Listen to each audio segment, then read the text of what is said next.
Hi guys, this is Denise Brooks from Alexis Information Systems. Welcome back to my channel. I want to talk to you today about handling returns for your online store like a pro. And I hope that after you watch this video, you will be able to craft the most outstanding, customer-friendly return and refund policy. And also, after this video, I hope that some of the things that I will share with you will help you select a payment processor that will always be on your site. I must tell you though, I will not tell you who the best processor is because I haven't found one. But by listening to some of these pitfalls, you should be able to narrow down who you prefer.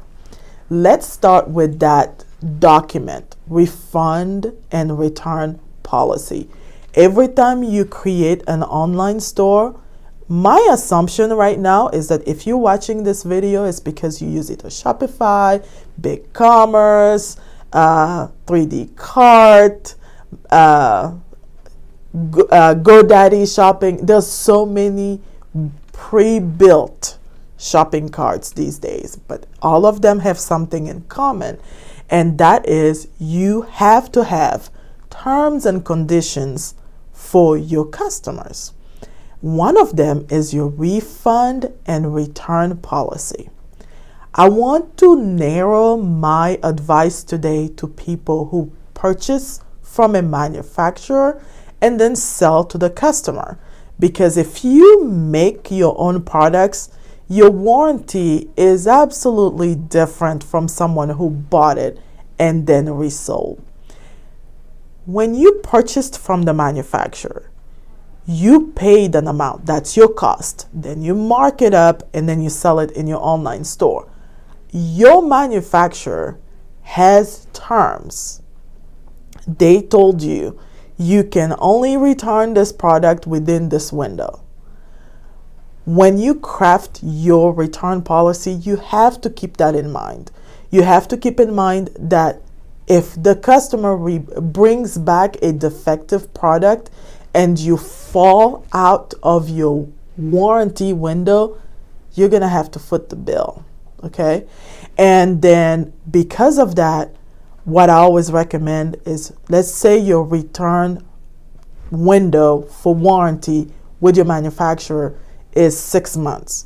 Then in your return policy on your online store, you put 90 days. So that's half of that because it gives you the time, it gives your customer the time to use the product, right? And then in 90 days, if they don't like it and they bring it back to you, you still have 90 more days to get it to your vendor and get a return.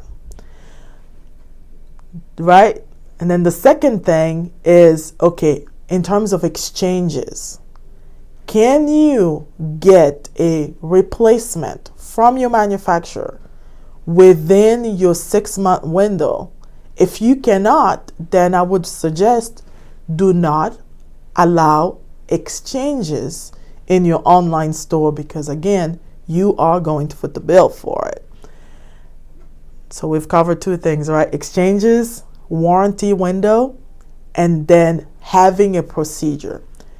Almost all of the shopping carts, the pre-built shopping carts that are out there right now, have a plan that includes a return management authorization. It will say on your list of features RMA. You do want to pick that. You want to pick a plan that has that because it saves you time and money. What an RMA on your online store does, it helps the customer come back to your website, click on the order that they placed with you previously within the allowed timeline that you set up, and then request either a refund or an exchange depending on how you set it up. You don't have to talk to the customer while they do that. They can do that return procedure in the middle of the night when you're closed, and then it helps your customer service, because then there's no irritated conversations when it comes to a defective product. And you can decide, if a customer brings back this particular item, it is not even worth it to me to do a claim, I'll just refund them. And that can be done automatically using the RMA. And most of the features in the online stores that are pre-built have that already. So if you don't have it, you can just contact your provider and add that, because that will save you time. Now, I just said refund, okay? So we're talking about money here, right? Let's go back to that scenario. You purchased that product, you mark it up, and then you sold it. Now the customer brings it back. Are you still going to make your money back when they bring it back? Who is going to pay for the shipping? Did you send the product with free shipping, or did you pay for shipping? Do you want your money back for the shipping? Do you want to pay for the returned product shipping? How do you want to handle that? You need to make those decisions, because at the end of the day, you are going to pay something. And that's when your payment processor selection is very important. In my career, I have noticed that when people approach a payment processor, they only ask one question: how do I take money? How do I get paid? But if you never ask a question about refunds, you will be surprised on how awful the payment processors are when it comes to returns. First of all, you may incur a charge. Some of the payment processors will charge you a fee per refund, okay? So you need to be aware of that fee, because you're going to have to calculate it in that amount that you're about to lose. And then some of them, if not most of them, have a preset timeline to get a refund. You have to know that upfront as you craft your policy, because if you cannot get a refund after 60 days or 90 days, and then you have a client that is placing a claim afterwards, that also comes out of your pocket. I'm sure you're following now. You're just going to have to pay for everything. And in that case, so you need to know, what is my refund window? How much can I refund? How many days from the day that I started the refund process to the day that the customer gets their money in their bank account?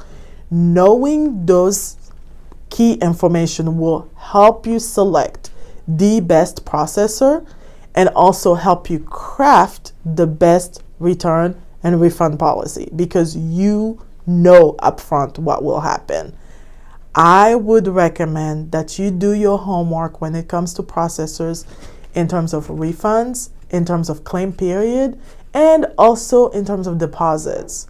What happens between the time that a sale is settled in your e-commerce and then when it's deposited in your bank account? Would you allow a refund within that time? Just think about it. That could be an open window to fraud, right? I realize that being an online retailer is not easy. There are bigger companies that have staff that handle this one particular problem. And if you're running solo, I hope that listening to what I just told you will help you avoid some of the pitfalls of owning an online store and having to handle returns.